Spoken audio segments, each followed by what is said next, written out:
Welcome to moms kitchen. మనం సాయంకాలం వేపుళ్ళు చేసుకుంటుంటాం. ఆలుతోటి చిన్న ముక్కలు తరిగి చేస్తాం, ఉడకబెట్టినవి చేస్తాం, రకరకాలుగా చేస్తాం కదా. అయితే ఇప్పుడు హైదరాబాదు లాంటి ఊళ్ళల్లో ఎక్కువగా బాగా కనిపిస్తాయి. ఈ సీజన్లో చిన్న చిన్న ఆలులు, బేబీ ఆలు అంటారు, బేబీ పొటాటోస్ బాగా కనపడతాయి. 1 కిలో కొంటే ఇన్ని వస్తాయి బోల్డ్.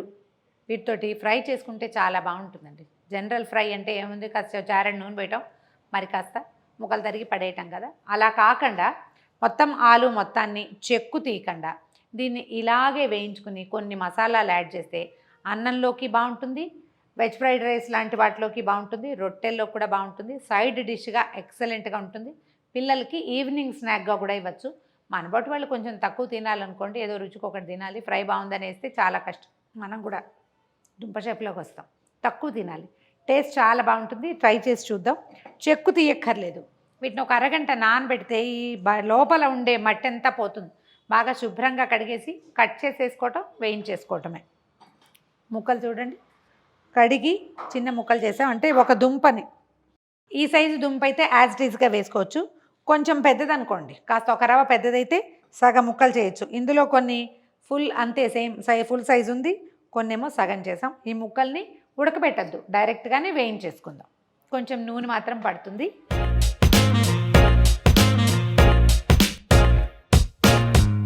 మూకుడులో నూనె వేయండి, ధారాళంగా వేయండి, ఏం మొహమాట పడద్దు.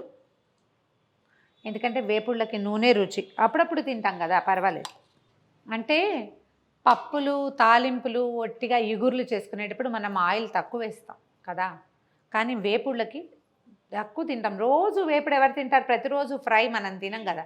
అందుకని నిర్మోహమాటంగా నూనె వేసుకోండి. మొన్న మీరు అలా చెప్పారు కదా అని అడగకూడదు నన్ను. ఒక 1/2 టీ స్పూను జీలకర్ర వేద్దాము. వేపుళ్ళకి జీలకర్రేనండి, పైన కూడా పొడి వేసుకోవచ్చు. జీలకర్ర వేగాక వెల్లుల్లిపాయలు చిన్న ముక్కలు తరిగి పెట్టాను, అవి వేసేయండి. ఒక 5-6 పాయలు చిన్నవి గర్భాలు తీసేసి చెక్కు తీయండి, తర్వాతే వేయండి. ఒక ఉల్లిపాయ సన్నగా ముక్కలు తరిగాము, అది వేసుకుందాం.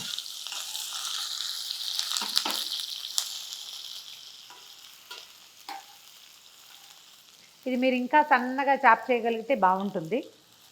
ధనియాల పొడి మనం కొంచెం వేయించి కొద్దిగా కొట్టి పెట్టుకుంటే ఈ వేపుళ్ళన్నిటికీ బాగుంటుందండి. అంటే మెత్తగా ఏం చేయక్కర్లా. బరక పొడి కూడా బాగానే ఉంటుంది. మా పొడి కొంచెం మెత్తగా ఉంది, కానీ కొంచెం 4-5 దెబ్బలు కొడితే వేయించింది అయితే ఏమవుతుందంటే మనకి గింజ భావకంగా ఉండదు, అలాగని పొడి అయిపోదు. ఎంత మంచి వాసన వస్తుందో. ఒకవేళ ఏమైనా ఇటాలియన్ చాయిస్లు ఉంటే ఆరిగానో లాంటివి దొరుకుతాయి కదా, మార్కెట్లో కనిపిస్తుంది. కసూరి మేథి వేసుకోవచ్చు, ఆరిగానో వేసుకోవచ్చు. తేపకొక టేస్ట్ కూడా మార్చుకోవచ్చు, మన ఇష్టం. ఇవాళ ధనియాలు వేసామనుకోండి, నెక్స్ట్ టైం చేసేటప్పుడు ఇంకా ధనియా కాదు, వస్తువు అదే, రుచి మారిపోతుంది అనమాట. వాసన మారేసరికల్లా టేస్ట్ మారుతుంది కదా. ఇటాలియన్ టేస్ట్లో చేసుకోవచ్చు. ఆరిగానో చాలా బాగుంటుంది వేపుళ్ళల్లో. ఎండుమిర్చిని కొంచెం దెబ్బ కొడితే కాస్త బరకగా పొడిలాగా అవుతుంది కదా. ఇందులోకి ఎర్రటి కారం కాకుండా ఇవి వేసుకుందాము. కారం వస్తుంది, చూడ్డానికి కూడా బాగుంటుంది. కొంచెం వేగనివ్వండి, చూడ్డానికి ఎంత ఇంట్రెస్టింగ్గా ఉందో చూడండి. దీంట్లో మనం కట్ చేసి కడిగి శుభ్రంగా కొంచెం కొన్నిటికి చిటి వాటికి చెక్కు తీసాను, పెద్దవాటికి చెక్కు తీయలేదండి. మీ చాయిస్. చెక్కు అస్సలు కాకపోతే తీసేయండి, తీయకపోయినా పర్వాలేదు.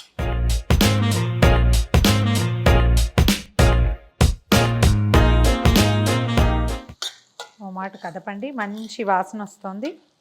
1-2 గరిటెల నీళ్లు చిలకరించండి దీని మీద. వేపుడు కదా అని అడగండి, వేపుడుకి ఇలా చేయొచ్చు, ఏం పర్వాలేదు. చాలు. మీడియం ఫ్లేమ్ మీద ఉంచి దీన్ని మూత పెట్టేద్దాము. ఈ తడి మనం చల్లిన నీళ్లు మూత వల్ల ముక్కలు చాలా చక్కగా సపల్గా మెత్తమెత్తగా అవుతాయి. తర్వాత మూత తీసేసి ఇంకొక 2 నిమిషాలు కనుక స్టవ్ మీద ఉంచితే ఫ్రై రెడీ అయిపోతుంది.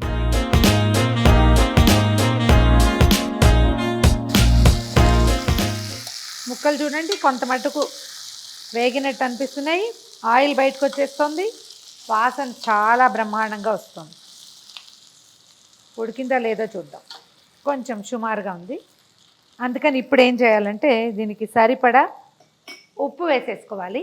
మీ అలవాటు అండి. మనం వేపుళ్ళు తినేటప్పుడు అంత హెల్తీ కాదనిపిస్తుంది కదా, అలాంటప్పుడు ఉప్పు అయినా హెల్తీగా చేస్తే బాగుంటుంది. హిమాలయన్ పింక్ సాల్ట్ లాంటివి ఏమైనా వాడుకోండి, బాగుంటుంది.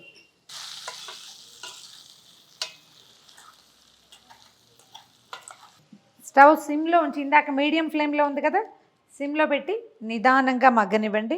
ఒక 10 నిమిషాలు పడుతుంది. మొత్తం ఆయిల్ అంతా బయటకు వచ్చేసిందండి, మంచి గుమగుమలాడుతున్నాయి.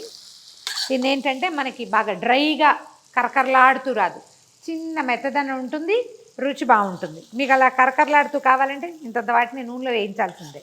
దీంట్లో 2 రకాలు వేసుకోవచ్చండి. పుదీనా వేస్తే చాలా బాగుంటుంది.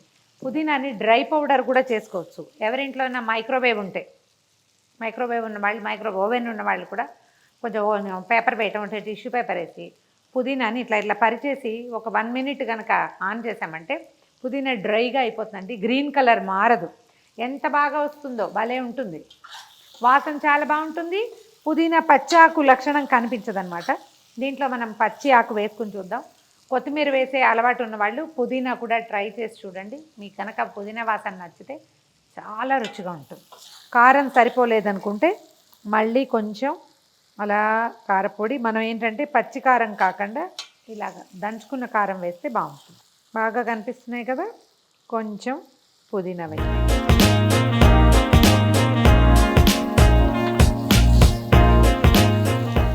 చాలా ఐటమ్స్ చేసుకున్నప్పుడు దీన్ని చక్కగా ప్లేట్లో వేసేస్తే ఫోర్క్తో తింటమే, అన్నంతో పాటు నలుచుకుని తినడానికి బాగుంటుంది.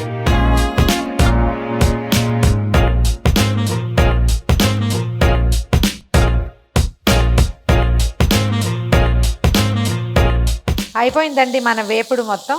ఇందాక చాలా ఆయిల్గా కనిపించిందా, ఇప్పుడు చూడండి ఈ పుదీనా అవి వేసేసరికల్లా ఆయిల్ మొత్తం చక్కగా దగ్గరకు వచ్చేసింది. ఎక్సలెంట్గా ఉంటుంది. చిన్న ఆలు ముక్కలు, ఆలువులు కనుక మనకు దొరికితే ఇది ఒకసారి ట్రై చేసి చూడండి.